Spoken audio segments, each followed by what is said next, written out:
بسم الله الرحمن الرحيم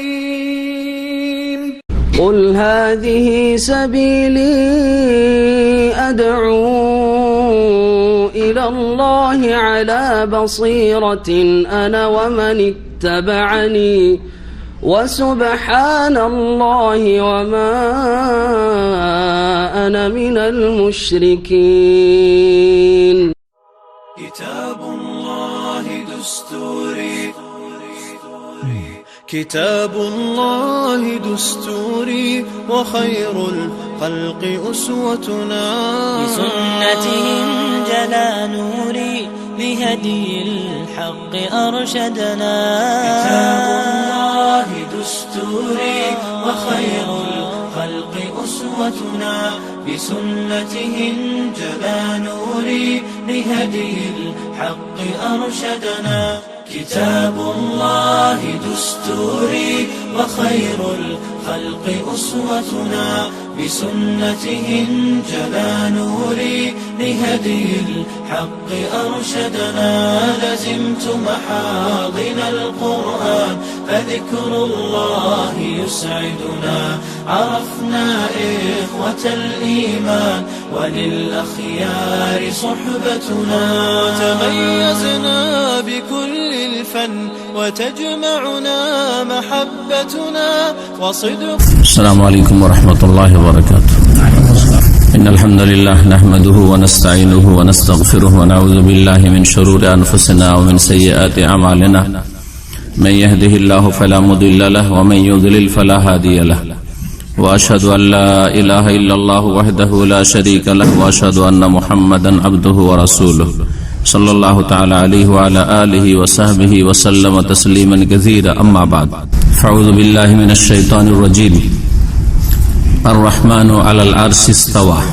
সম্মানিত দিনী মাতৃমণ্ডলী, মহান আল্লাহর সমস্ত প্রশংসা যে আল্লাহ রাব্বুল আলামিন তার আরশের উপর সমস্ত সৃষ্টি জগতের আসমান জমিন সবকিছুর ঊর্ধ্বে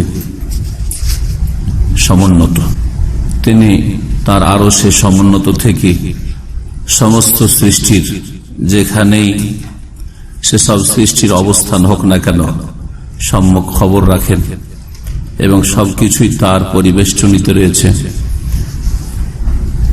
সবকিছুকে, এই সমস্ত সৃষ্টিকে আল্লাহ রাব্বুল আলামিন রিজিক দান করেন এবং সবকিছুর হায়াত মওত, সৃষ্টির সবকিছুর মালিক। সালাত এবং সালাম নাযিল করেন মুহাম্মদুর রাসূলুল্লাহ সাল্লাল্লাহু আলাইহি ওয়াসাল্লামের উপর, যিনি এক দাসীর ঈমানের পরীক্ষা করেছিলেন। জিজ্ঞেস করে যে আইন আল্লাহ, সহিহ মুসলিমের হাদিস রয়েছে, আল্লাহ কোথায়? সেই দাসী মুসলিম কি মুসলিম না, এর পরীক্ষার জন্য দুটি প্রশ্ন করেছিলেন। আল্লাহ কোথায়? ওই মেয়েটি দাসী বলেছিল ফিস সামাই, তিনি আকাশে, অর্থাৎ আকাশের, সমস্ত আকাশের ঊর্ধ্বে, আরশে সমুন্নত। আর আরশ আসমান জমিন সবকিছুর ঊর্ধ্বে আল্লাহ রাব্বুল আলামিন। দ্বিতীয় প্রশ্ন করেছিলেন ওমান আনা, আমি কে? তখন উত্তরে সেই মহিলা বা সেই মেয়েটি বলেছিল, দাসী, আনতা রাসূলুল্লাহ সাল্লাল্লাহু আলাইহি ওয়াসাল্লাম, তুমি রাসূলুল্লাহ বা আপনি আল্লাহর রাসূল সাল্লাল্লাহু আলাইহি ওয়াসাল্লাম। নবী সাল্লাল্লাহু আলাইহি ওয়াসাল্লাম ওই দাসীর মালিককে, মনিবকে বলেছিলেন সেই সময়, যে মনিব চাইছিল ওই মেয়েটিকে স্বাধীন করতে, আতিকহা ফাইন্নাহা মুমিনাহ, এই মেয়েটিকে স্বাধীন করে দাও, কারণ এটি হচ্ছে ঈমানদার। সুতরাং তাকে স্বাধীন করার ফজিলত আরো বেশি রয়েছে, তার গুরুত্ব আরো বেশি রয়েছে। যদিও মুমিন যদি নাও হয়, তারপরও যদি কোনো ব্যক্তিকে, নারী বা পুরুষকে দাসমুক্ত করা হয়, তার ফজিলত রয়েছে। আজকের বিষয়বস্তু হচ্ছে আল্লাহ রাব্বুল আলামিন তার আরশে সমুন্নত, সমস্ত সৃষ্টি জগতের ঊর্ধ্বে। এই বিষয়টি আকীদা ওয়াসিতিয়ায় 3 বার করে এসেছে। একবার কোরআন কারীমের আয়াতের আলোকে, যেখানে 7টি আয়াত উল্লেখ করেছেন শাইখুল ইসলাম ইবনে তাইমিয়া রাহিমাহুল্লাহ, যেটা এই কিতাবের আকীদা ওয়াসিতিয়ার যে শারহ বা ভাষ্য আল্লামা শেখ সালেহুল ফাওজান হাফিজাহুল্লাহ তাআলা তার 99 পৃষ্ঠায় রয়েছে। আর তারপরে রাসূলুল্লাহ সাল্লাল্লাহু আলাইহি ওয়াসাল্লামের 3টি হাদিস নিয়ে এসেছেন একবার, যেটা এই কিতাবের 143 পৃষ্ঠায় রয়েছে। আর তারপরে আরেকবার আলোচনা করেছেন তিনি তার বক্তব্যের মাধ্যমে। ইবনে তাইমিয়া রাহিমাহুল্লাহ তিনি নিজের বক্তব্য পেশ করেছেন, সেটা এই কিতাবের আকীদা ওয়াসিতিয়ার শারহ বা ভাষ্যের 163 পৃষ্ঠায় 3 জায়গায় রয়েছে। এই 3টি বিষয় নিয়ে আমাদের কিন্তু আলোচনা হয়ে গেছে।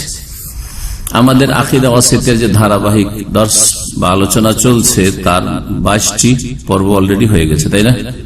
আজকে 23তম পর্ব।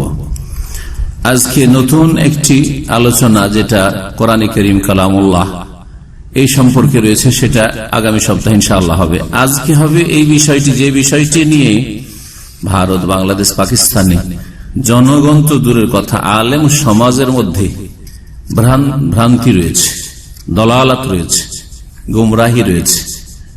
আল্লাহ রাব্বুল আলামিন কোথায় বলা যাবে না, কোন দিক বলা যাবে না, আল্লাহ রাব্বুল দিক থেকে মুক্ত আশারি মতবাদ। এবং এতে সাধারণ আলেম সমাজ নয়, বড় বড় আলেমদের বিভ্রান্তি হয়েছে, যাদের নামে অনেকে প্রতারিত, যাদের লিখনিতে বেশ কিছু ভালো বিষয় থাকায় তাদের যে বড় বড় আকীদার ত্রুটিগুলি রয়েছে সেগুলি চোখের আড়ালে চলে গেছে বা ঢেকে রেখে দেওয়া হয়েছে, বা সেগুলিকে মনে করা হচ্ছে যে হক, সেগুলিকে মনে করা হচ্ছে হক। সেটা কি? বাতিলটাকে ভুলটাকে সহি, বাতিলকে হক, হ্যাঁ, মিথ্যাকে সত্য মনে করা হচ্ছে। সুতরাং এসব ভ্রান্ত আকীদা থেকে সতর্ক করা ফরজ। এই জন্য এই বিষয়টি আজকে আরো স্পষ্ট করব।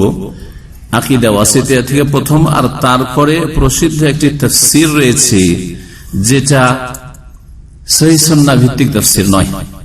অনেক আকীদার বিভ্রান্তি যে তাফসীর রয়েছে, সেই তাফসীর থেকে সে মুফাসসিরের, যেই তাফসীরের ক্ষেত্রে অনেকেই মানুষকে উৎসাহিত করে থাকে বিভ্রান্তির কারণে, নিজেই ভুল বুঝে আছে ইসলাম, যার ফলে বলে যে আপনার অমুক তাফসীর পড়বেন, ওয়াজ মাহফিলে এসে বলে। সেই তাফসীরে এই ধরনের মারাত্মক আকীদাগত মাসলা মাসাইল নাই, জামিন জোরে নাচতে, রফেদিন করবো না, হাত কোথায় বাঁধবো, এগুলি মাসলা নয়, এগুলি সুন্নাহর মাসলা, বরং আকীদার সমস্যা, একেবারে কোরআন এবং সুন্নাহ বিরোধী আকীদা। সাহাবায়ে কেরাম, তাবেঈন, তাবা তাবেঈন, আইম্মায়ে আরবা এবং মুহাদ্দিসিন কেরামদের যে সালাফে সালেহিনদের আকীদা, সেই আকীদার একেবারে বিপরীত আকীদা, ভ্রান্ত আকীদা। কিন্তু এমন ভাবে ভুলের প্রচার হয়েছে যে জনগণ মনে করে যে এটাই তো ঠিক, এটা তো ঠিক, আল্লাহর জন্য দিক বলা যায়।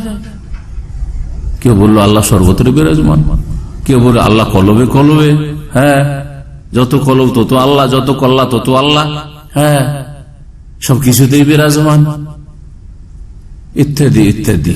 এইরকম বহু গুমরাহি কথা ছড়িয়ে আছে।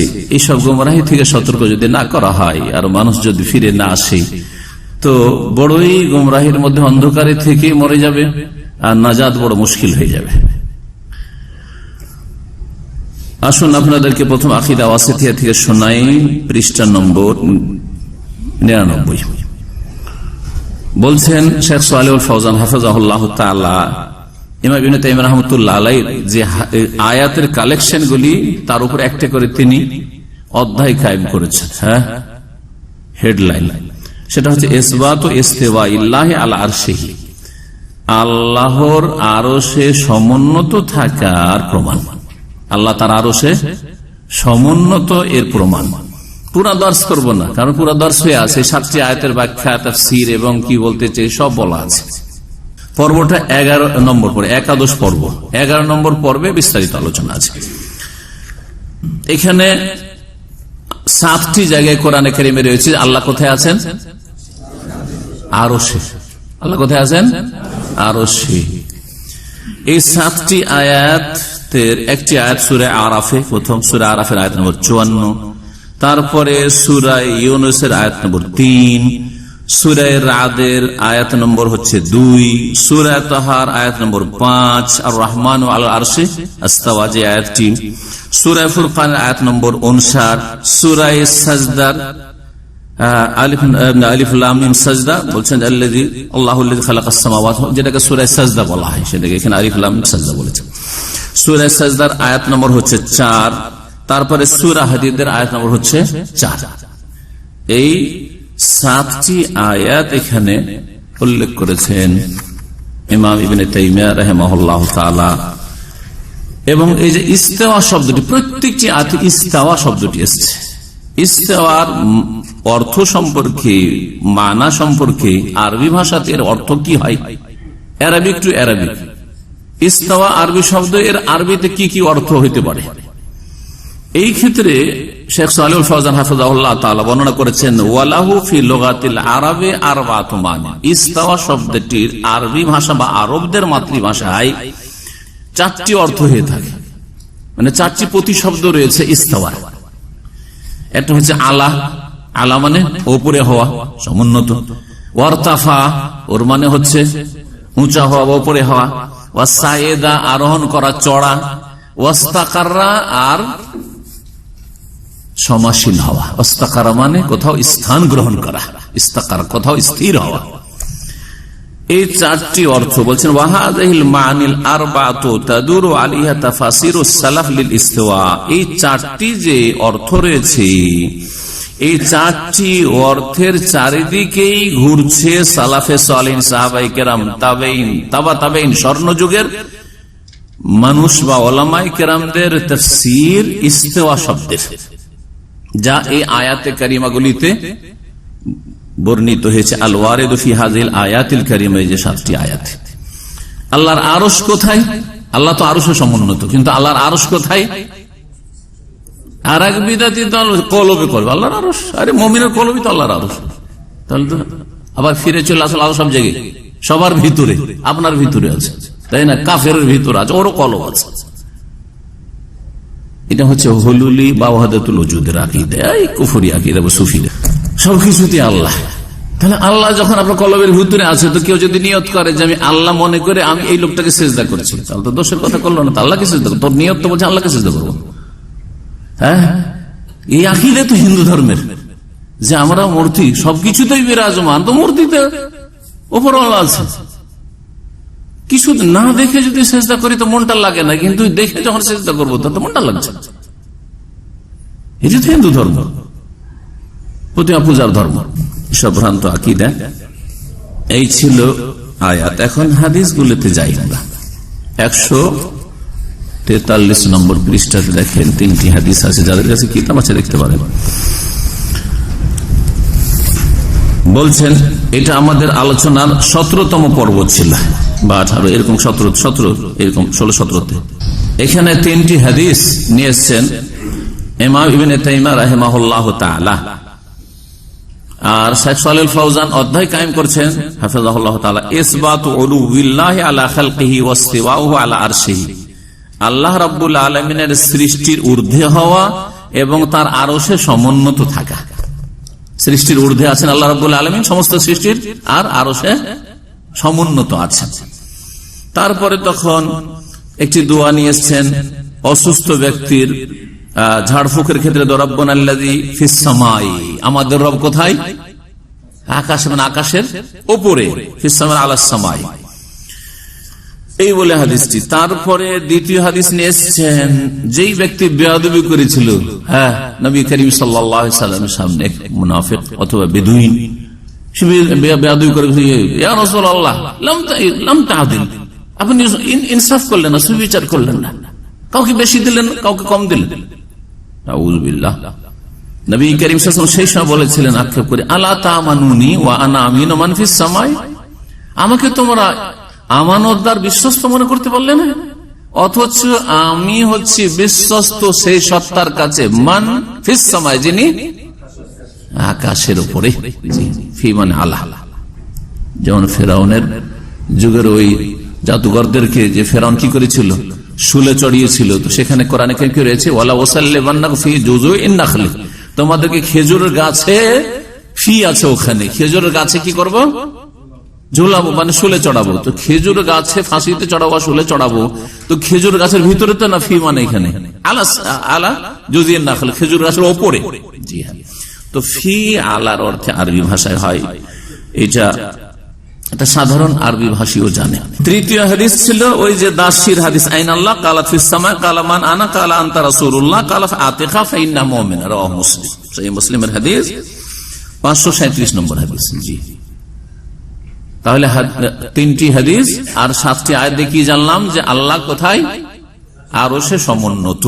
আল্লাহর আরশে থাকা আল্লাহর মতো, হ্যাঁ, যেমন আল্লাহর শানের উপযোগী হয়, আল্লাহর জন্য যেটা উপযুক্ত হইতে পারে, কারোর সাথে কোনো তুলনা নেই। এই বিষয়গুলি বিস্তারিত আলোচনা হয়েছে, যেগুলো আর পেশ করব না।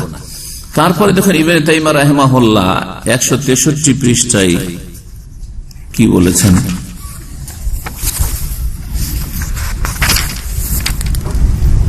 সেখানে আল্লামা সালেহুল ফওজান হাফিজাহুল্লাহ তাআলা তিনি বলছেন, এটা আমাদের 21তম পর্ব, গত সপ্তাহের আগের সপ্তাহের আলোচনাতে ছিল।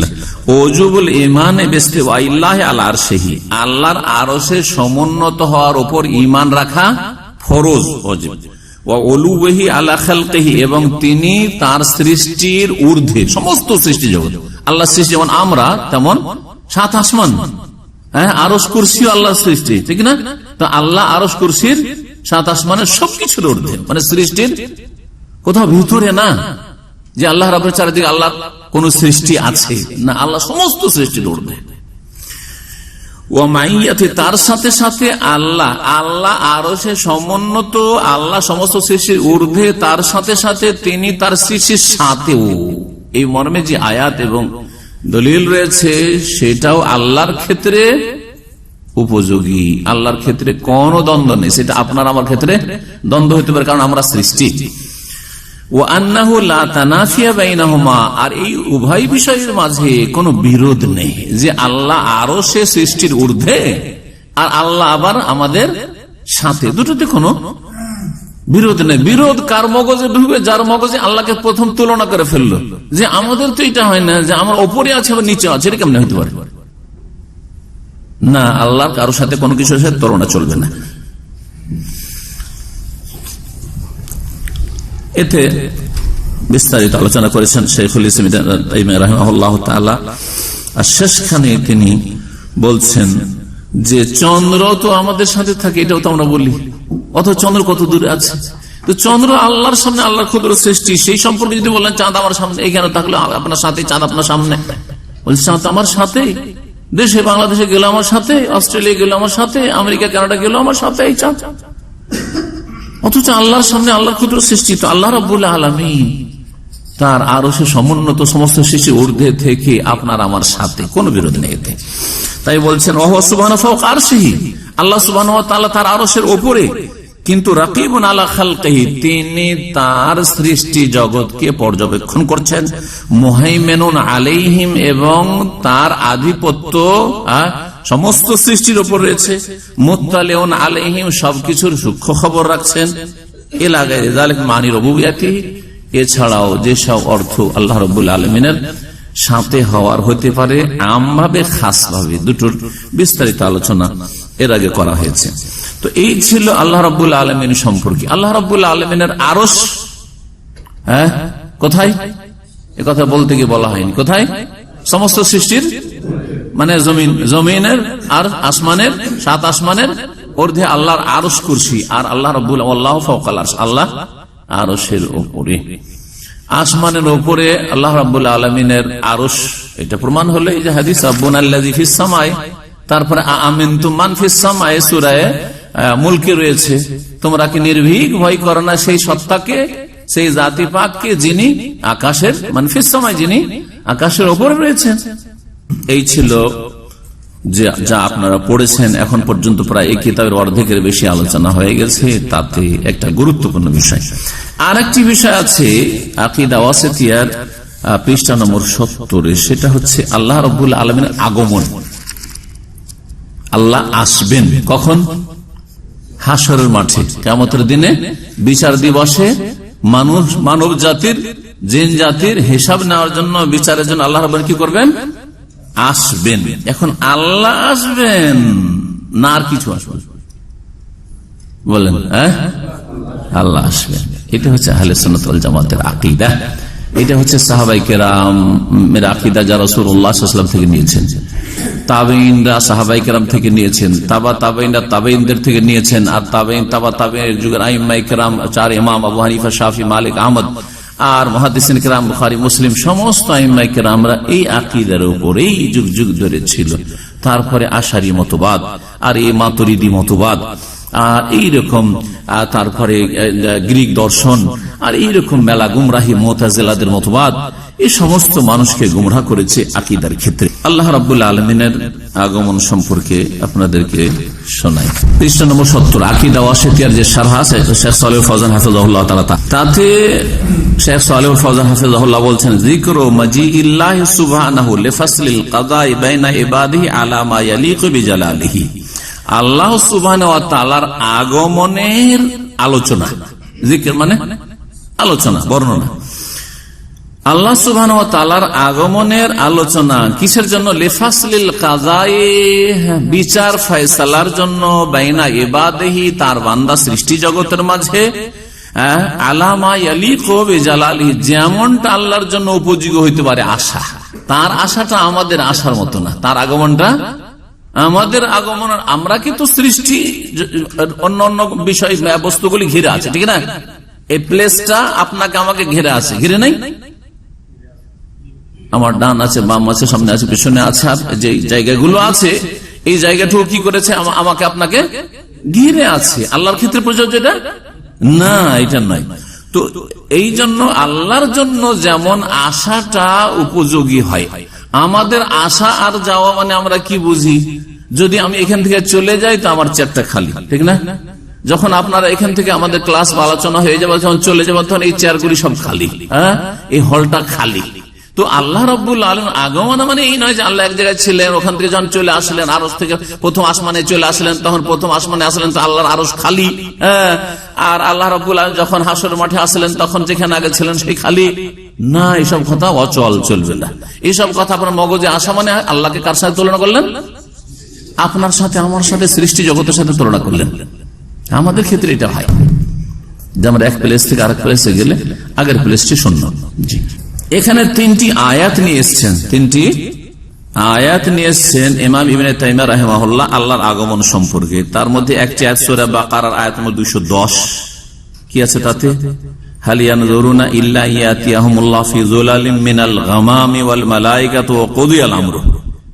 এই কাফেররা বা পাপিষ্ঠরা কি এই অপেক্ষায় রয়েছে যে অতদিন সংশোধন করবে না, যতদিন এই অবস্থা না হবে যে তাদের কাছে আল্লাহ আগমন করুক, ফি যুলালিম মিনাল গামামে, মেঘমালার ছায়ায়, ওয়াল মালায়েকা, ফেরেশতার আগমন করুক, কুদিয়াল আমর, চূড়ান্ত ফয়সালা মানে হিসাব নিকাশ হয়ে যায়, যেদিন বিচার দিবসে হিসাব বসবে আর পাকড়া হবে, সেই দিনের অপেক্ষায় আছো? সেই দিন হুঁশ হবে না, এখন হুঁশ হবে? আল্লাহ বলছেন এখানে তাদের কাছে আল্লাহ আসবেন। আল্লাহর আগমনের কথা শোনা সূরা বাকারায়।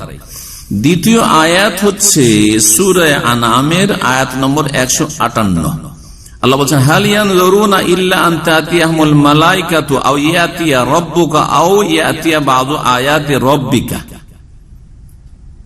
বলছেন যে তারা কি অপেক্ষায় রয়েছে, কাফের, বিদীন, পাপিষ্ঠরা, যে তাদের কাছে ফেরেশতার আগমন করুক, আও ইয়াতিয়া রাব্বুকা, অথবা হে নবী তোমার রব আসুক, আও ইয়াতিয়া বাযু আয়াতি রাব্বিকা, অথবা এর অপেক্ষায় রয়েছে যে তোমার রবের কিছু নিদর্শন, বড় কিছু চলে আসুক, মানে দাজ্জাল আসবে তখন সংশোধন করবে।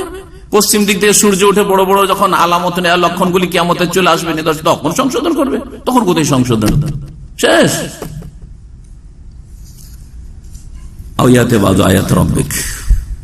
এ তো কি পাওয়া গেল? আয়াতিয়া রব্বুকা, তোমার রবের আগমনের অপেক্ষায় তার রয়েছে। তার মানে আল্লাহর আগমন ঘটবে না? ঘটবে না? ঘটবে। তৃতীয় আয়াত দেখেন, তৃতীয় আয়াত সূরা ফাজরের আয়াত নম্বর 21-22। মহান আল্লাহ বলছেন, কাল্লা ইযা দুক্কাতিল আরদু দাক্কা, কোশ্চিন কালো তোমাদের এই ধারণা ঠিক নাই যে কিয়ামত হবে না আর আমাদের হিসাব হবে না, জবাব দিতে হবে না। ইদা দুক্কাতিল আরদু দাক্কান দাক্কা, যখন জমিনকে চূর্ণ বিচূর্ণ করে দেওয়া হবে একবারে। ওয়া জাআ রাব্বুকা, এবং তোমার রব যা মানে আগমন করবেন। আতা ইয়াতিয়া মানে আতা ইয়াতি মানেও আশা, আর যা ইয়াজিও মানেও আশা। আর তোমার রব আসবেন, ওয়াল মালাকু, আর ফেরেশতা আসবেন, সাফফান সাফফা, সারিবদ্ধভাবে। আল্লাহ রাব্বুল যখন আগমন করবেন বিচার দিবসে বিচার করার জন্য, তখন অসংখ্য ফেরেশতা, অসংখ্য ফেরেশতা, যদি লাখ লাখ বলি ভুল হবে, কোটি কোটি বলি তো ভুল হবে, কারণ ফেরেশতাদের সংখ্যা লাখ লাখ কোটি কোটি, যে ধারণা আমাদের তার চাইতে অনেক বেশি রয়েছে। ওমা ইয়ালামু জুনুদা রাব্বিকা ইল্লা হু, সূরাতুল মুদ্দাসসির আল্লাহ বলেছেন যে তোমার রবের সেনাবাহিনীর সংখ্যা তিনি ছাড়া কেউ জানে না। তো ফেরেশতারা সারিবদ্ধ হবে, আসবে, এসে হাজির হবে আল্লাহ রাব্বুল আলামিনের সামনে। এই তিনটি আয়াত কি প্রমাণ করলো? আল্লাহর আগমন আছে। এই সম্পর্কে শেখ সালেহ ফাওজান বলছেন যে শাহিদ মিনাল আয়াত, এই আয়াত দ্বারা বোঝা গেল আন্নাহা আফাদাত ইসবাতাল মাজি ওয়াল ইতিয়ান লিল্লাহি ইয়াউমাল কিয়ামাতি বিযাতিহি। এই আয়াতগুলি প্রমাণ করলো যে আল্লাহর মাজি মানে আসা, ওয়াল ইতিয়ান আগমন, হ্যাঁ, প্রমাণিত ইয়াউমাল কিয়ামাতে বা সাব্যস্ত কিয়ামতের দিনে। কি রকম? আল্লাহর রহমত আসবে। আল্লাহ আসবেন মানে আল্লাহর রহমত আসবে না, আল্লাহর হুকুম আসবে, আল্লাহর অর্ডার আসবে, আল্লাহর আযাব আসবে। এইসব তাওহীল, এগুলো অর্থের বিকৃতি। আল্লাহর আগমনের কথা বলা হয়েছে বেজাতিহি, সত্তাগত ভাবে আসবেন আল্লাহ রাব্বুল। আল্লাহ বলেছেন আসবেন, আসবেন। ইতি আল্লাহ আসবেন, আল্লাহর হুকুম আসবে, আল্লাহর অর্ডার আসবে, আল্লাহর ফয়সালা আসবে, এগুলো করার অধিকারটা দিল কে? আপনাকে, আমাকে। আল্লাহ যে সত্তাগত ভাবে আসবেন, আলামা ইয়ালিকু বিজালালিহি, যেমনটা আল্লাহর শানের জন্য উপযুক্ত হয়, লিফাসলিল কাযাই বাইনা ইবাদি, তার বান্দাদের মাঝে চূড়ান্ত ফয়সালা বিচার করার জন্য। ওয়া মাজি ওয়া ইতিয়ানহু, আল্লাহর আগমনটা আল্লাহর কর্মগত গুণ। আমরা আলোচনাতে করেছি আল্লাহর গুণ হচ্ছে দুই রকম, একটা হচ্ছে সিফাতে জাতিয়া, সত্তাগত গুণ, আর একটা হচ্ছে সিফাতে ফেলিয়া মানে আল্লাহর কর্মগত গুণ, মানে আল্লাহর এমন গুণ যেগুলো আল্লাহ করেন। হ্যাঁ, আল্লাহর সত্তাগত মানে আল্লাহর সত্তা সম্পর্কে সেসব গুণগুলি বা বর্ণনাগুলি এসছে, যেমন আল্লাহর হাত, আল্লাহর চক্ষু, আল্লাহর চেহারা, মুখমণ্ডল আছে না নেই? তো এগুলি হচ্ছে আল্লাহর জাতি সিফাত। এই আকীদায়ে ইমাম ইবনে তাইমিয়া রাহিমাহুল্লাহ, এই আকীদায়ে ইমাম ইবনুল কাইয়্যিম তার ছাত্র, তাই কালা ইবনুল কাইয়্যিম ওয়াল ইতিয়ান ওয়াল মাজি ওয়াল মুদাফ ইলাইহি সুবহানাহু নওয়ান, এই সম্পর্কে আলোচনা করেছেন। যাক, আর বেশি আলোচনা যাচ্ছে না, কারণ যথেষ্ট সময় হয়ে গেছে। এখন আমরা আকীদা ওয়াসিতিয়াতে যা জানলাম, দুটি বিষয় জানলাম। একটা হচ্ছে আল্লাহ আরশে সমুন্নত, সমস্ত সৃষ্টির ঊর্ধ্বে। হ্যাঁ, তাহলে আরশ কোথায়? সমস্ত জমিন, আসমানের, সাত আসমানের উপরে। দ্বিতীয় যে বিষয়টি জানলাম যে আল্লাহ আসবেন কখন? বিচার দিবসে বিচার করার জন্য, হিসাব নেওয়ার জন্য, ইয়াউমুল কিয়ামা, হাসরের মাঠে। আল্লাহর জন্য যেমনটা উপযুক্ত হয় এই বিষয়গুলি। এখন একটি তাফসীর থেকে আপনাদের শোনাবো, যে এই তাফসীর সম্পর্কে আপনাদেরকে অনেকে বিভ্রান্ত করে থাকে। এখন শুধু তাফসীর পড়বেন দুইটা, একটা তাফসীর হচ্ছে তাফহিমুল কোরআন, আর এক তাফসীর হচ্ছে ফি জিলালিল কোরআন। এই যে অনেকে বলে থাকেন ওয়াইজ বক্তারা, এই তাফসীর গুলোর দশা দেখেন। জি, তাফসীরে আকীদাগত ভুল আছে, তাফসীরে আকীদাগত ভুল আছে। অন্তরটা সোজা করে সুস্থ মস্তিষ্কে বোঝার চেষ্টা করুন। একটু আগে বললাম যে আল্লাহ রাব্বুল আলামিন কোথায় আছেন? হ্যাঁ, আকাশের ওপরে আরশে, তাই না? সূরা মুলকের আয়াত নম্বর 16-তে কি আছে? একটু পড়লাম আয়াতটি, আমিনতুম মান ফিস সামাই আন ইয়াখসিফা বিকুমুল আরদা ফাইযা হিয়া তামুর। তোমরা কি নির্ভীক হয়ে গেছো সেই সত্তাকে বলে, সেই আল্লাহকে বলে যিনি আকাশে রয়েছেন। তিনি কোথায় রয়েছেন? স্পষ্ট আয়াত, আন ইয়াখসিফা বিকুমুল আরদা, যে তোমাদের পৃথিবীকে, জমিনকে ধসে দেবেন। আল্লাহ ইচ্ছা করলে জমিনকে ধসিয়ে একবারে নিশ্চিন্ন করে দিতে পারেন। তোমরা একটু ভয় করো না? এই জমিনে তোমরা পাপ করছো, পাপে ডুবে আছো। এই হচ্ছে আয়াত। এই আয়াতের তাফসীর করতে গিয়ে সৈয়দ আবুল আলা মওদুদী রাহিমাহুল্লাহ গাফারা লাহু এবং তার বিভ্রান্তি থেকে বাকি যারা বেঁচে আছে তাদেরকে যেন আল্লাহ রাব্বুল আলামিন নাজাত দান করেন, ফিরে আসার তৌফিক দান করেন। আর তিনি যে আমল নিয়ে চলে গেছেন নেক আমল কবুল করেন, আর ভুলগুলি আল্লাহ মাফ করে দেন, কারণ ইচ্ছা করে উনি ভুল করেননি। ভুলের শিকার হয়েছেন, মানুষ ভুলের ঊর্ধ্বে না। কিন্তু সবচেয়ে বড় সমস্যা যে মাসলা ফিকহি মাসলা মাসাইলের ভুল নয়, আকীদাগত ভুল, যার ফলে তারপরেও বলবো যে তিনি একজন মুসলিম এবং দিনের অনেক খেদমত করেছেন, কিন্তু আকীদাগত ভুল, সেই জন্য সতর্ক করা ফরজ আর আপনাদের ফিরে আসা ফরজ। যেখানে ফিকহি মাসলাতেও যদি হক স্পষ্ট হয়ে যায় ফিরে আসা ফরজ। তারপরে বলবেন যে একটা সুন্নতি নাই ছুটলো, কিন্তু এটা সুন্নত ছুটাছুটির ব্যাপার নয় যে একটা সুন্নতি না হয় ছুটেছে, এই সুন্নতের নেকিটা না হয় কমেছে, না এরকম বিষয় নয়।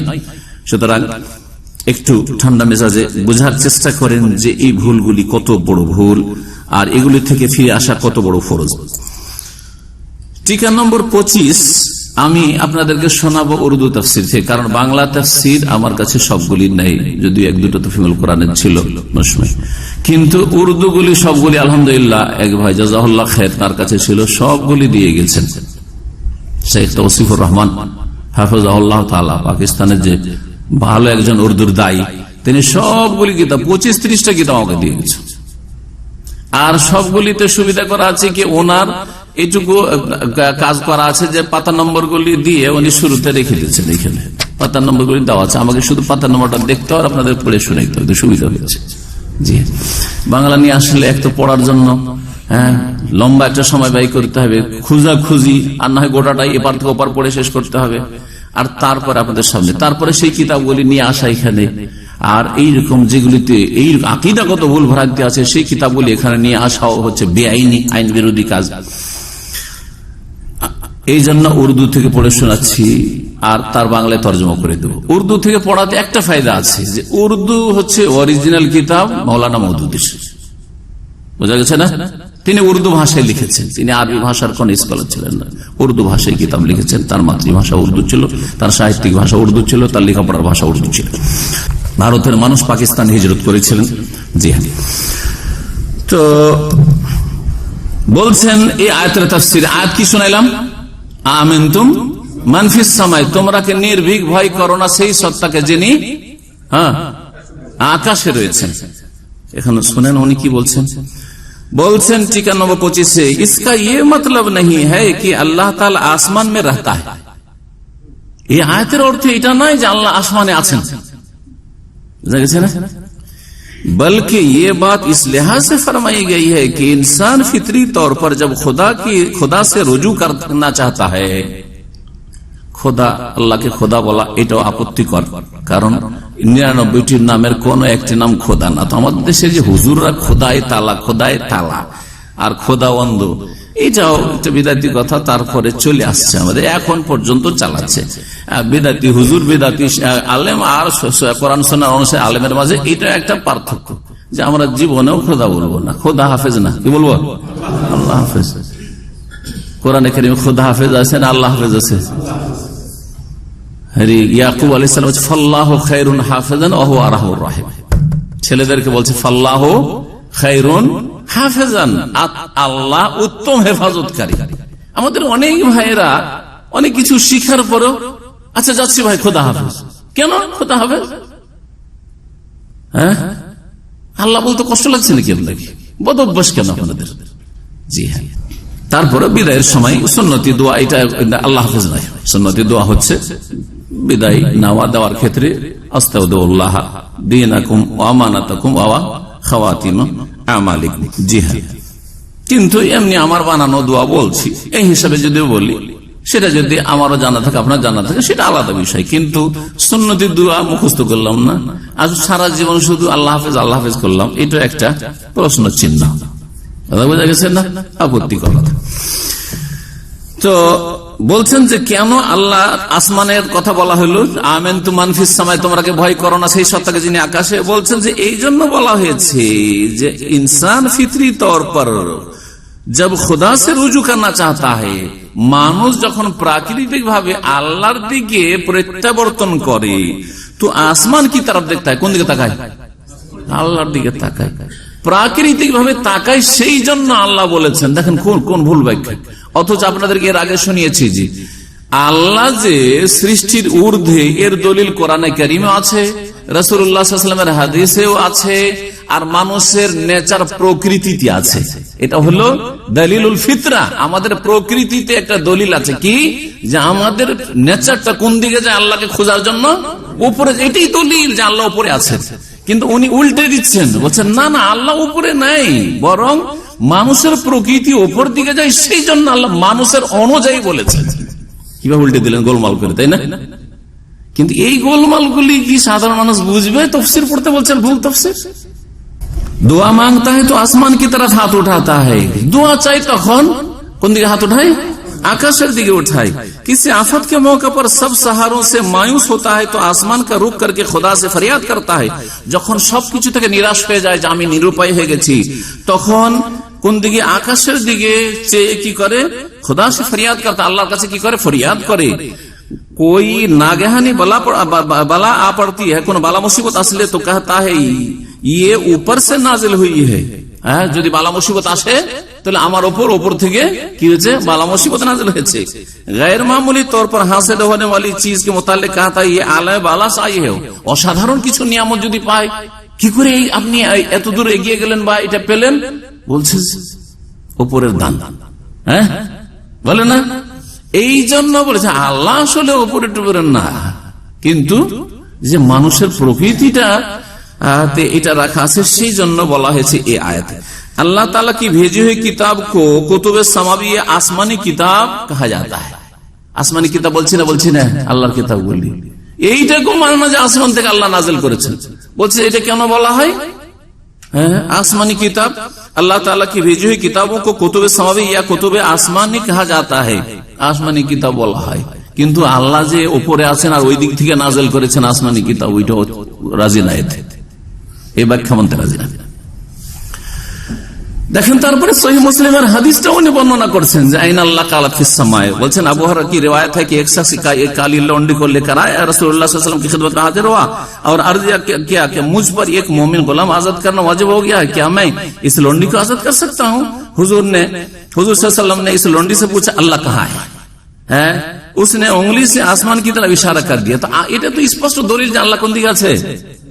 তারপরে মানতে আছেন যে ইশারা করলে এটা তার প্রকৃতিতে আছে, তার মানে তার বিশ্বাস আছে আল্লাহর উপর। বাস, আল্লাহ উপর দিকে না, আসলে উদ্দেশ্য এটা যে আল্লাহ উপর দিকে আছে, তার বিশ্বাসটা প্রমাণিত হলো যে আল্লাহর প্রতি বিশ্বাস আছে।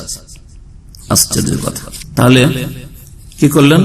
আল্লাহর আসমানের উপরে থাকা আর আল্লাহর আরশে থাকা, এই বিষয়গুলিকে তিনি কি করলেন? এখানে উড়িয়ে দিলেন। জি হ্যাঁ, আরশ। জি হ্যাঁ, যদি আয়াত আর সূরা জানেন না তাহলে বাংলাতেও এটা খুঁজে পাওয়া যাবে, কিন্তু এগুলো খুঁজাতে বেশি পরিশ্রম করবেন না। কারো যদি সন্দেহ হয় আমার কথাতে, তখন তিনি খুঁজবেন। আর বাকি না, এই বই তাহলে আমি পড়ি না, আপনার শ্রম ভুল পথে করবেন না। আপনার সহি আকীদা শিখতে অনেক বাকি, আপনার সহি কিতাব আকীদা আমল জানার ক্ষেত্রে, ইলম হাসিল করার অনেক কিছুই বাকি রয়েছে। কি শিখেছেন ইসলামে? সুতরাং এইসব বিদাতি কিতাব পড়ায় সময় নষ্ট করবেন না। এটা ভালো আলেমদের পড়ার জন্য, অথবা কারো যদি সন্দেহ হয় যে কথাগুলি ঠিক কিনা, অরিজিনাল কিতাব একটু চেক করি, তো তার জন্য শুধু ব্যাস। সূরা মাআরিজের তাফসীরে কি বলছেন শুনেন। সূরা মাআরিজে আল্লাহ রাব্বুল কি বলেছেন? তা'রুজুল মালায়েকাতু ওয়ার রূহু ইলাইহি ফি ইয়াউমিন কানা মিকদারু 50,000 সানা। ফেরেশতা এবং রূহ মানে জিবরাইল আলাইহিস সালাম তার দিকে আরোহণ করে, চড়ে। কার দিকে? আল্লাহর দিকে, ঠিক না? আল্লাহর দিকে চড়ে মানে আল্লাহ তাহলে উপরে আছেন। এই যে প্রমাণ হলো কোরআন দ্বারা আল্লাহ উপরে আছেন, এইটারও অপব্যাখ্যা করছেন মাওলানা মওদুদি। টিকা নম্বর 4 বলছেন এই সূরার তাফসীরে যে और अल्लाह ताला के बारे में भी ये तस्वुर नहीं किया जा सकता कि वो किसी खास मकाम पर रहता है। আল্লাহ সম্পর্কে এই ধারণা করাই যাবে না যে তিনি কোন বিশেষ স্থানে আছেন। বুঝা গেছে? তো আরশে আছেন মানে সৃষ্টির ঊর্ধ্বে, এটা বলা তো দূরের কথা, তাসাউর মানে কি? ধারণা, থিঙ্কিং। ধারণা করা যাবে না, क्योंकि उनकी जात जमान और मकान के कोयूल से मुनज़्ज़ा है। আল্লাহর সত্তা কাল এবং স্থান থেকে পবিত্র, কাল এবং স্থান থেকে পবিত্র আল্লাহর জন্য। তাহলে দিক ইশারা করা যাবে না, আল্লাহ ওই দিকে আছে বলা যাবে। এই দুটি বিষয় হলো, তাহলে কি জানতে পারলেন? যে উনি আল্লাহ রাব্বুল আলামিনের আরশে সমুন্নত হওয়া, আর তারপরে আল্লাহ রাব্বুল আলামিনের আসমানে থাকার বিষয়ে তিনি তাবিল করছেন, অপব্যাখ্যা করছেন, বলছেন না না না, আল্লাহ রাব্বুল আলামিনের ক্ষেত্রে বলা যাবে না এরকম। আরেকটি বিষয় কি আলোচনা করলাম, ওয়াজা রাব্বুকা ওয়াল মালাকু সাফফান সাফফা। এই আয়াত, যে আয়াতকে ইমাম ইবনে তাইমিয়া রাহমাতুল্লাহ আলাইহি দলিল হিসেবে পেশ করে সূরা ফাজর আয়াত নম্বর 21 আর 22, তাতে কি আছে? যে রব আসবেন কিয়ামতের দিনে এবং ফেরেশতারা সারিবদ্ধভাবে আসবেন, তাই না? এই আয়াত হচ্ছে আয়াত নম্বর 22। তাই বলছেন আয়াত নম্বর 22 তাফসীরে টিকা নম্বর 16 বলছেন আসল আলফাজ হে যা রব্বুকা, বলছেন আসল শব্দ কোরআন হচ্ছে যা রব্বুকা, মানে তোমার রব আসবেন। যদিও মাজি অতীতের সেগা, অতীতের ক্রিয়া, কিন্তু অর্থ হচ্ছে আসবেন। তেরা রব আয়েগা, এই জন্য আগামীতে আসবেন। লেকিন জাহির है, তারপরে শুনে ওনার অপব্যাখ্যা, लेकिन जाहिर है कि अल्लाह ताला की एक जगह से दूसरी जगह मुंतकिल होने का कोई सवाल पैदा नहीं होता। আল্লাহ এক জায়গা থেকে আরেক জায়গায় আসবেন, এটা প্রশ্নই উঠে না। কি বুঝলেন? আবার শোনাবো ওনার ভাষাটা, উর্দু তো বুঝেন আপনারা, তাই না? বলছেন লেকিন জাহির है, আল্লাহ বলছেন যা রব্বুকা, তাই না? বলছেন লেকিন জাহির है, কিন্তু এটা স্পষ্ট कि अल्लाह ताला की एक जगह से दूसरी जगह मुंतकिल होने का कोई सवाल पैदा नहीं होता। আল্লাহ এক জায়গা থেকে আরেক জায়গায় আসবেন এই প্রশ্নই উঠে না। অস্বীকার কিনা? অস্বীকার। আল্লাহ আসবেন না হাসরের মাঠে, দেখেন কি। তাহলে কেন আল্লাহ বলেছেন? বলছেন इसलिए ला महला उसको एक तमसीली अंदाज बयान ही समझना होगा। এটাকে বুঝতে হবে যে একটা আল্লাহ রাব্বুল আলামিন যেন একটা দৃষ্টান্ত পেশ করেছেন। আল্লাহ আসবেন এমন না, আল্লাহ কি করেছেন? একটা মিসাল বা দৃষ্টান্ত, উপমা পেশ করেছেন। কিসের? जिससे ये तस्वर दिलाना मकसूद है, যেটা দিয়ে এই ধারণা দিতে চাওয়া হয়েছে कि उस वक्त अल्लाह ताला के इख्तिदार और उसके सुल्तानी व कहारी के आसार इस तरह जाहिर होंगे। আল্লাহ রাব্বুল আলামিনের ক্ষমতা এবং তার সার্বভৌমত্ব আর তার আধিপত্যের যে প্রভাব, আসার এইভাবে প্রকাশ পাবে যে যেন আল্লাহ হাসরের মাঠে এসে গেছেন। जैसे दुनिया में केमन भावे आसবে? जैसे दुनिया में किसी बादशाह के तमाम लश्करों और आयान सल्तनत की आमद से वो रोब तारी नहीं होता जो बादशाह के बनफ्से नफीस खुद दरबार में आजाने से तारी होता है। দৃষ্টান্ত কিসের সাথে? বলছে দুনিয়ার কোন রাজা বা রাষ্ট্রপতি বা প্রধানমন্ত্রী, রাষ্ট্রনায়কের আশা, আর আরেকটা হচ্ছে যে তিনি আসেননি কিন্তু তার হাজার হাজার সেনাবাহিনী এসেছে। দুটোতে পার্থক্য আছে না নেই? হাজার হাজার সেনাবাহিনীও যদি আসে কোন জায়গায় কোন অনুষ্ঠানে, কিন্তু রাষ্ট্রনায়ক, রাষ্ট্রপতি বা প্রধানমন্ত্রী আসেনি বা রাজা আসেনি, তাহলে তার বিষয়টি হালকা, ঠিক না? তার বিষয়টি হচ্ছে হালকা, তুলনামূলক। কিন্তু স্বয়ং রাজা বাদশাহ এসছে, স্বয়ং রাষ্ট্রপতি বা প্রধানমন্ত্রী এসছে, তার একটা কি প্রভাব রয়েছে, তাই না? সেই অনুষ্ঠানের উপর আছে না নেই? তো বলছে যে ঠিক ওই রকমই এখানে বোঝানো হয়েছে উদাহরণ দিয়ে যে সেই দিন এমন একটা মানুষের অবস্থা হবে যে যেমন কোন জায়গায় দেশের শাসক স্বয়ং চলে আসলে হয়, ঠিক তেমনি। আবার পড়ে শোনাই, বলছেন যে এমন ভাবে প্রকাশ পাবে আল্লাহর ইক্তেদার, মানে ক্ষমতা, কুদরত, আর उसके সুলতানি और कहारी का आसार, তার সার্বভৌমত্ব এবং তার আধিপত্যের প্রভাব इस तरह जाहिर हो, এমন প্রকাশ পায় जैसे दुनिया के किसी बादशाह के तमाम लश्करों, দুনিয়ার কোন রাজার সমস্ত সেনাবাহিনী আর আয়ানে সালতানাত আর সমস্ত সব যারা বড় বড় পদাধিকারী যারা আছে, বড় বড় পদে যারা আছে, তারা আসলে ওই রকমের সেখানে মানুষের ওপর একটা যে প্রভাব, दापोट पड़े ना जो बादशाह के बेनफ्से नफीस खुद दरबार में आजाने सातारी होता है। যখন রাজা নিজেই তার দরবারে চলে এসে তখন সেই দরবার অবস্থা কেমন থাকে, তখন সেই স্টেজের অবস্থা কেমন থাকে, তখন সেই মাহফিলের অবস্থা কেমন থাকে, অনুষ্ঠানের অবস্থা কেমন থাকে, হ্যাঁ, অধিবেশন অবস্থা কেমন থাকে, এইটা বুঝতে চাইছে। তা কি বলতে চাইছেন? যে আল্লাহ রাব্বুল আলামিন কিয়ামতের দিনে আসবেন। अल्लाह बोलते जा रब्बका बोलছে अल्लाह ताला की एक जगह से दूसरी जगह मुंतकिल होने का कोई सवाल ही पैदा नहीं होता। ये प्रश्न उठे ना আল্লাহ আসবেন। আরে আল্লাহ রাব্বুল আলামিন আসবেন, কিন্তু আল্লাহর আসাটা আল্লাহর মতো, এই কথাটা বলার তৌফিক হলো না। নিঃসন্দেহে তার কাছে সালাফদের আকীদার যে আসমা সিফাতের জ্ঞান, তাওহীদুল আসমা সিফাত মোটেই ছিল না, যার ফলে এইরকম অপব্যাখ্যার শিকার হয়েছেন আর বিভ্রান্তির শিকার হয়েছেন রাহিমাহুল্লাহ। তার জন্য আমরা দোয়া করেছি তাকে আল্লাহ নাজাত দিতে, কিন্তু তার অন্ধভক্ত হয়ে যাবেন আর তার মনে করবেন এই দিয়েতেই ক্ষান্ত না, তারপরে তাকে আরো বড় করে মানুষের কাছে পেশ করার জন্য জানো, হ্যাঁ জানো মৌলানা মওদুদী, আল্লামা মওদুদী, আরো কি ইমাম মওদুদী, আরো কত কি, কত বড় মানুষ। সৌদি আরব মদিনা ইউনিভার্সিটিতে সিলেবাসে ওনার তাফসীর পড়া হয়, এই তাফসীর পড়া হয়, উর্দু ভাষায় তাফসীর সৌদি আরব পড়া হয়। লজ্জা লাগে না বলতে মিথ্যা কথা? এত সাদা মিথ্যা, সাদা মিথ্যা বুঝেন তো না? হ্যাঁ, ওইটা একবারে একটা হচ্ছে সাদা আর কালো, একটু ভেজাল, সামান্য একটু ভেজাল ঢুকালেন, কিন্তু না পুরোটাই যদি ভেজাল হয় তো এটা কি আজকালকার সভ্য ভাষায় লোকেরা কি মিথ্যাকে দুই ভাগে ভাগ করেছে, যারা বুঝে তারা জানে। হ্যাঁ, একটা হচ্ছে সাদা মিথ্যা আর একটা হচ্ছে কালো মিথ্যা, মানে সামান্য একটু মিথ্যা, এদিক সেদিক ঘুরপ্যাচ করে বললো। আর একটা হচ্ছে একেবারে সাদা মিথ্যা, এ টু জেড, একেবারে কোনো অস্তিত্ব নেই, কোনো ভিত্তি নেই কিছু। সিলেবাস উনি তৈরি করেছেন, হ্যাঁ উনি প্রতিষ্ঠাতা ছিলেন। কত মিথ্যা কথা এগুলো, কত মিথ্যা কথা। জি হ্যাঁ, মৌলানা মওদুদীর দ্বারা যে খেদমত হয়েছে, এই খেদমত ভালো খেদমত হয়েছে আর মন্দ হয়েছে, এই দুটো ইনশাআল্লাহ তাআলা কোন একটা অনুষ্ঠানে শোনাবো। আজকে শুনবেন? যদি রেগে থাকেন আজকের আলোচনা তাহলে শোনাবো। জি হ্যাঁ, ইনশাআল্লাহ তাআলা আমার বাকি কিতাবগুলি থেকে যখন আলোচনা হবে তখন শুনিয়ে দেবো, চলবে? আরেকটি বিষয়, এই তাফসীর, এটা হচ্ছে তাফসীরের 6 খণ্ডে তাফসীর আছে, যেমন তেমন তাফসীর না। জি হ্যাঁ, কিন্তু আকীদাগত এত বড় ভুল ত্রুটি। 6ষ্ঠ খণ্ড, এটা শেষ খণ্ড। তার সূরা ইযা জা নাসরুল্লাহ তাফসীরে কি বলেছেন একটু শোনাই দিই শেষখানে। ইযা জা নাসরুল্লাহ তাফসীরে বলছেন তিনি, আল্লাহ রাব্বুল কি বলেছেন?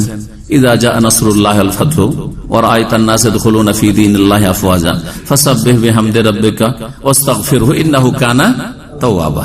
যখন আল্লাহর সাহায্য চলে আসবে আর বিজয় চলে আসবে, ওয়া রাআইতান নাস, লোকজনকে দেখবে, ইয়াদখুলুনা ফি দীনিল্লাহ, আল্লাহর দিনে প্রবেশ করছে, দীক্ষিত হচ্ছে, আফওয়াজান, দলে দলে, একটা দুটো করে লুকিয়ে লুকিয়ে না, দলে দলে হাজারে হাজার আসচার ইসলামে প্রবেশ করছে। তখন জানবে হে নবী সাল্লাল্লাহু আলাইহি ওয়াসাল্লাম, তোমার কাজ এখন কমপ্লিট হয়েছে, যে ডিউটির জন্য তোমাকে দুনিয়ায় পাঠিয়েছিলাম, দিনের দাওয়াতের জন্য। এখন কি করতে হবে? এখন তোমার দুনিয়ার যখন কাজ শেষ হয়ে যে উদ্দেশ্যে পাঠিয়েছিলাম, তাহলে আখিরাতে পাড়ি দেওয়ার জন্য প্রস্তুতি নাও, নিজের ব্যক্তি জীবনের সম্বল বাড়াও, নেক আমল আরো ইবাদতবন্দি কিছু বাড়াও। এই দাওয়াতের কাজ এখন হয়েছে, বার্ধক্য চলে আসছে। ফাসাব্বিহ বিহামদি রাব্বিক, তাসবিহ করো তোমার প্রতিপালকের প্রশংসা বিজড়িত, মানে সুবহানাল্লাহ পড়ো, আলহামদুলিল্লাহ পড়ো, ওয়াস্তাগফিরহু, আর তার কাছে ক্ষমা প্রার্থনা করো। আল্লাহর কাছে কি করো? ক্ষমা চাও। আল্লাহ রাব্বুল আলামিন অধিকার আছে কি নাই যে কোনো মানুষকে, হ্যাঁ যে কোনো বান্দাকে, যেমন আমাদেরকে আল্লাহর হুকুম করার অধিকার আছে, আমরা আল্লাহর বান্দা, যে ইস্তাগফির রাব্বাক, রবের কাছে ইস্তিগফার করো। আম্বিয়া রাসূলকে আল্লাহ রাব্বুল আলামিন অধিকার আছে না নেই? কারণ তারাও আম্বিয়া রাসূলগণ আল্লাহর গোলাম, ঠিক না? আব্দুল্লাহ ওয়া রাসূলুহু, আল্লাহর বান্দা তারা। তো আল্লাহ রাব্বুল আলামিন নবী মুহাম্মদ সাল্লাল্লাহু আলাইহি ওয়াসাল্লামকে কি বলছেন? যে সুবহানাল্লাহ পড়ো, আলহামদুলিল্লাহ পড়ো, আর আস্তাগফিরুল্লাহ পড়ো, ঠিক না? এই আয়াত নাযিল হওয়ার পরে নবী করিম সাল্লাল্লাহু আলাইহি ওয়াসাল্লাম রুকুতে সিজদাতে একটি বিশেষ দোয়া পড়তেন, যা সহিহ বুখারী মুসলিমে রয়েছে। মা আয়েশা রাদিয়াল্লাহু তাআলা আনহা বর্ণিত, কানা রাসূলুল্লাহ সাল্লাল্লাহু আলাইহি ওয়াসাল্লাম ইয়াকুলু ফি রুকুই ওয়া সুজুদিহি সুবহানাকা আল্লাহুম্মা রাব্বানা ওয়া বিহামদিকা আল্লাহুম্মা ইগফিরলি। সুবহানাকা, তোমার পবিত্রতা ঘোষণা করছি, আল্লাহুম্মা, হে আল্লাহ, ওয়া বিহামদিকা, সুবহানাকা আল্লাহুম্মা রাব্বানা, হে রব, ওয়া বিহামদিকা, তোমার প্রশংসা বিজড়িত, আর আল্লাহ মাগফিরলি, হে আল্লাহ আমাকে ক্ষমা করে দাও, আমাকে মাফ করে দাও।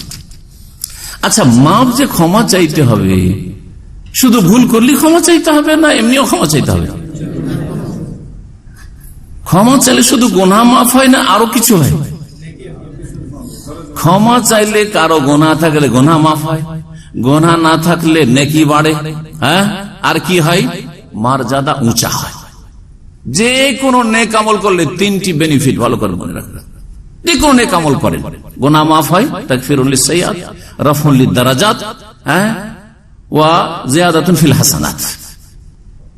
গুনাহ মোচন হয় আর নেকি বৃদ্ধি পায়, আর কি হয়? মর্যাদা উঁচা হয়। এখন আল্লাহ রাব্বুল আলামিন নবী মুহাম্মদ সাল্লাল্লাহু আলাইহি ওয়াসাল্লামকে যেহেতু বললেন ক্ষমা চাইতে, ইন্নাহু কানা তাওয়াবা, মাওলানা মওদুদী এই সূরার টিকা নম্বর 4 বলছেন, यानी अर्थात अपने रब से दुआ मांगो कि जो खिदमत उसने तुम्हारे सुपुर्द की थी उसको अंजाम देने में तुमसे जो भूल चूक या कोताही भी हुई हो उसे चशमपोशी और दरगुजार फरमाए। বলছেন উর্দুগুলো খুব হার্ড উর্দু, এই সাধারণ মানুষের বোঝার মতো না। বলছেন যে রবের কাছে দোয়া করো হে নবী সাল্লাল্লাহু আলাইহি ওয়াসাল্লাম कि जो खिदमत उसने तुम्हारे सुपुर्द की थी, যেই খিদমত করা তোমার উপর ন্যস্ত করে, তোমার কাঁধে বা তোমার উপর ন্যস্ত করেছে আল্লাহ রাব্বুল আলামিন। কি খিদমত? কি খিদমত? বাল্লিগ মা উনজিলা ইলাইকা মির রাব্বিক, রবের পক্ষ থেকে যা নাযিল হচ্ছে কি করো? পৌঁছিয়ে দাও, পৌঁছিয়ে দাও। এটা হচ্ছে কোরআন সুন্নাহর তাবলীগ। বাল্লিগ মা উনজিলা, যা নাযিল হচ্ছে, নাযিল হয়েছে ওহী, কোরআন এবং হাদিস। আর ফাজাইল আমল, কিসসা কাহিনী, আর জাল ঘটনা বলি, আর কেরামতের ছড়াছড়ি, আর মিথ্যা ছড়াছড়ি, আর কোন কোথা থেকে কবর থেকে হাত বেরিয়ে চলে আসলো, কোথায় সালামের জবাব চলে আসলো, এসব জালিয়াতি কথা প্রচার করা তবলিগ। এটা মানুষের মন গড়া তবলিগ। আর ইসলামের তবলিগ হচ্ছে ওহীর তবলিগ। মা উনজিলা ইলাইকা মির রাব্বিকা, হে নবী তোমার রবের পক্ষ থেকে যা তোমার প্রতি নাজিল করা হয়েছে, নাজিল করা হয়েছে কোরআন এবং সুন্নাহ। সুতরাং কোরআন এবং হাদিসের যদি ওহীর তবলিগ করেন তাহলে সেই তবলিগ আমরা একমত। আর যদি বলেন যে তবলিগি নেশাবের কোর্স মাওলানা জাকারিয়া সাহেব তৈরি করে সেটা তবলিগ করব, তাহলে সেই তবলিগটা ইলিয়াসি তবলিগ, সেটা ইসলামী তবলিগ নয়। জি, যেই তবলিগে এসে মানুষ বিদআত করছে আর অনেক শিরকি কথাও তাতে রয়েছে, পড়ছে, অন্ধ হয়ে পড়ছে, আর সেটা কত সওয়াবের আশায় একেবারে এমন ইজতিমাত আসছে যেটা তাদের বিশ্ব ইজতিমা হয়ে গেছে, অথবা ইসলামের মুসলিমদের বিশ্ব ইজতিমা একমাত্র আরাফা। এই গুমরাহি থেকে আল্লাহ মুসলিমদেরকে ফিরে আসার তৌফিক দান করেন। বলছিলাম যে মওদুদী সাহেব কি বলছেন, আল্লাহর কাছে দোয়া করো। আল্লাহ বলছেন নবীকে কি, যে जो खिदमत उसने तुम्हारे सुपुर्द की थी, যেই খেদমত করা তোমাকে দায়িত্ব দিয়েছিলেন, उसको अंजाम देने में, সেটা अंजाम দিতে গিয়ে, মানে সেটা আদায় করতে গিয়ে, तुमसे जो भूल चूक, जो भूल भ्रांति হয়েছে, ইয়া কোতাহি, অথবা যেই কি হয়েছে ঘাটতি বা ত্রুটি হয়ে গেছে, হ্যাঁ, उससे चशमपोशी আর দরগুজার ফরমা, সেটাকে আল্লাহ উপেক্ষা করে। চশমপোশি মানে দেখ, ভুল দেখার পরেও নজরটা ফিরিয়ে নেওয়া। এটাকে চশম মানে হয় ফার্সি শব্দ এগুলো, কিন্তু চশম মানে হচ্ছে আঁখ, চক্ষু। চশম মানে হচ্ছে চক্ষু, আর পোশি মানে পুশিদা। পুশিদা মানে কি? গোপনীয়। তো যেটাকে বলা হচ্ছে এড়িয়ে যাওয়া বা উপেক্ষা করা, দেখার পরে চোখ ফিরিয়ে নেওয়া, চোখ ফিরিয়ে নেওয়া। দেখছেন যে আপনার বাচ্চা একটা ছেলে দুষ্টামি করছে, তারপর আরে বাচ্চা মানুষ করছে, দেখবো না, দেখলেও লজ্জা পাবে বা ভয় পাবে। হ্যাঁ, অথবা আপনার একজন দেখছেন যে কোন ওয়ার্কার এমন কাজ করছে যেটা উল্টা কাজ, আর আপনি দেখে ফেলেছেন যে এটা ভুল করেছে, যদি আমি এখনই ওর দিকে ভালো করে দেখি তো ওর পালপিটেশন তো শুরু হয়ে যাবে। তখন করে কি, যারা উদার মনের মালিক তারা কি করে, হ্যাঁ, উপেক্ষা করে। ও দেখেও যেন না দেখার ভান করে, দেখেও যেন না দেখার ভান করে। এটাকে চশমপোশি বলা হয়, চোখ ফিরিয়ে না। তো আল্লাহর কাছে নবী সাল্লাল্লাহু আলাইহি ওয়াসাল্লামকে দোয়া করতে বলা হয়েছে যে হে নবী তুমি দোয়া করো যে আমি যে দায়িত্ব পেয়েছি, আল্লাহ তুমি যে দায়িত্ব দিয়েছো, এই দায়িত্ব পালনে গিয়ে যে ভুল চুক মানে ভুল ভ্রান্তি হয়েছে, অথবা কোতাহি মানে যে ত্রুটি হয়েছে বা গাফিলতি হয়েছে, এইগুলি থেকে আল্লাহ তুমি চশমপোশি করো, এগুলোকে তুমি উপেক্ষা করো, আর দরগুজার ফরমা মানে ক্ষমা করে দাও। তার মানে মোহাম্মদ কি বলতে চাইছেন, নবী করিম সাল্লাল্লাহু আলাইহি ওয়াসাল্লামের দায়িত্ব পালনে কি হয়েছে? ত্রুটি ঘাটতি ভুলচুক যা হয়েছে হয়েছে এরকম কথা বলতে চাইছেন না। এই বিষয়টি এমন আপত্তিকর যে বিষয়টি দেওবন্দি ওলামারা ওলামা দেওবন্দ তাবলিগীরা কওমিরা এরা এটাকে তাদের অনেক কিতাব লিখেছে মওদুদি আর মওদুদির যে জামাত সম্পর্কে, তার মধ্যে একটি কিতাব ফিতনায়ে মওদুদিয়া ওদের লেখা আছে, বহু কিতাব ওরাও লিখেছে। তাতে এই বিষয়টি তুলে ধরে তো তারা একবারে বড় ধরনের ফতোয়া দিয়ে দিয়েছে মওলানা মওদুদির ওপর। তাদের ফতোয়া আছে, তাকফিরি ফতোয়া আছে, কাফের ফতোয়া আছে। আমরা কোন মুসলিমকে তাদের আকীদাগত ভুল থাকার কারণে অতক্ষণ কাফের বলে যতক্ষণ পর্যন্ত তার কাছে সহিটা পৌঁছে দেওয়ার ব্যবস্থা না হয়েছে, হুজ্জত কায়েম না হয়েছে। এটা হচ্ছে পার্থক্য আমাদের অন্যদের ফতোয়ার সাথে, মনে রাখবেন। অথচ আমাদের ক্ষেত্রে মিথ্যা মানুষ ছাড়াই যে এরা সারা বিশ্বের মুসলিমদেরকে কি মনে করে, কাফের মুশরিক মনে করে না, কখনো না। চিন্তা করুন মওলানা মওদুদি বিষয়টি। ওলামা আহলে হাদিস ভারত, পাকিস্তান, বাংলাদেশের আহলে হাদিস ওলামারা মওলানা মওদুদিকে কেউ কাফের বলে না। তবে আকীদার ক্ষেত্রে বিভ্রান্তির শিকার, গুমরাহির শিকার, এটা ঠিক। পক্ষান্তরে দেওবন্দি ওলামা, ভারত, বাংলাদেশ, পাকিস্তানের কওমি ওলামারা তাদের কাফের বলে ফতোয়া আছে।